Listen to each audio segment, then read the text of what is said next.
सगळ्यात महत्त्वाची बातमी ही म्हणजे सातारा जिल्हा परिषदेतनं भाजपनं इथे इतिहास घडवलाय। कारण भाजपनं इतिहासात पहिल्यांदाच सातारा जिल्हा परिषदेमध्ये आपली सत्ता स्थापन केली आहे।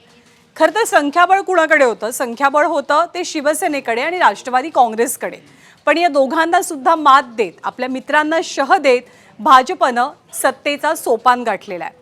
इथे खरं तर कुणालाही स्पष्ट बहुमत मिळालेलं नव्हतं, त्यामुळे अध्यक्षपदी उपाध्यक्षपदी विराजमान कोण होणार याची जास्त उत्सुकता होती आणि भाजपनं अगदी शेवटच्या क्षणी आपले अध्यक्ष विराजमान केले। त्यामुळे शंभूराजे देसाई, मकरंद पाटील, शशिकांत शिंदे यांना धक्का देत भाजपनं सातारा जिल्हा परिषद काबीज केली।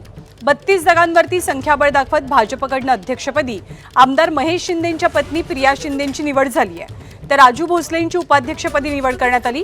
भाजपला सत्तेपासून दूर ठेवण्यासाठी राष्ट्रवादी आणि शिवसेनेकडनं सातत्यानं प्रयत्न सुरू होते आणि 35चं बहुमत असताना सुद्धा भाजपच्या फोडाफोडीच्या राजकारणात त्यांना पराभव स्वीकारावा लागला। थोडी संख्या इकडे तिकडे झाली की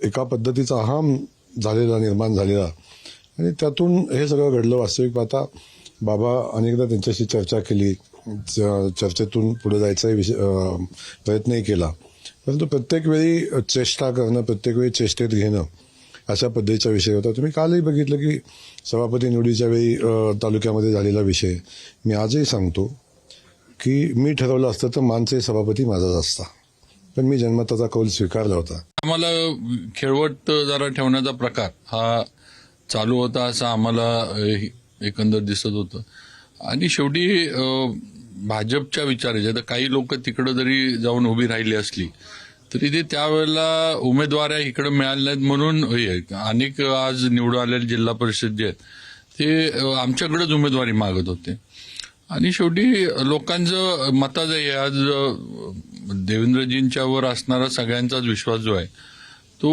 या सगळ्याच ह्यात भाजपचा अध्यक्ष होणं आणि उपाध्यक्ष सुद्धा हे म्हणजे मला वाटतं प्रोसेसमध्ये होतंच, त्यात काय फार काय असं काय कुणी काय हे जाऊन केलंय किंवा असं नाही।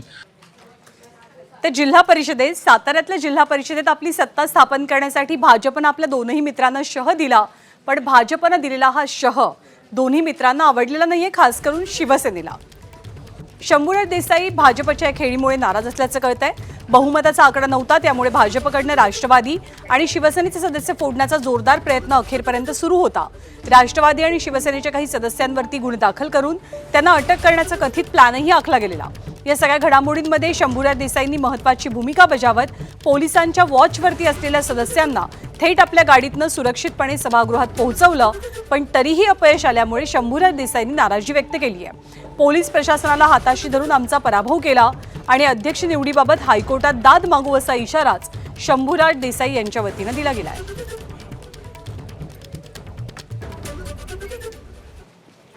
आमच्या उपमुख्यमंत्र्यांकडे मी शिंदे साहेबांकडे मांडेल, आवाताई वहिनी साहेबांच्याकडे मांडतील आणि मग आम्ही तो मुख्यमंत्र्यांकडे मांडू नंबर 1 आणि गुन्हा दाखल करायला मस्त आम्ही जाऊ।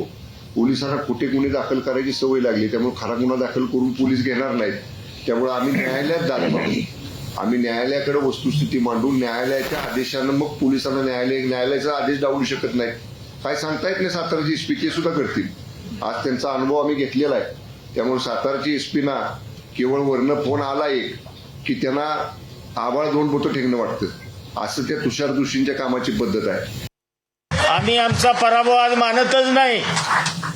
अरे हा तुम्ही प्रशासनाला आणि पोलिसांना हाताला धरून आमचा पराभव तुम्ही करण्याचा प्रयत्न केलाय, परंतु हा लोकशाहीनं जो कौल आम्हाला जिल्हा परिषदेच्या निवडणुकीला दिला होता तो कौल तुम्ही पायदळीत उडवला आणि तुम्ही हुकुमशाही पद्धतीनं दांडग्याव्यानं प्रशासनाला हाताशी धरून तुम्ही चुकीच्या पद्धतीनं आज कारभार केलेला आहे।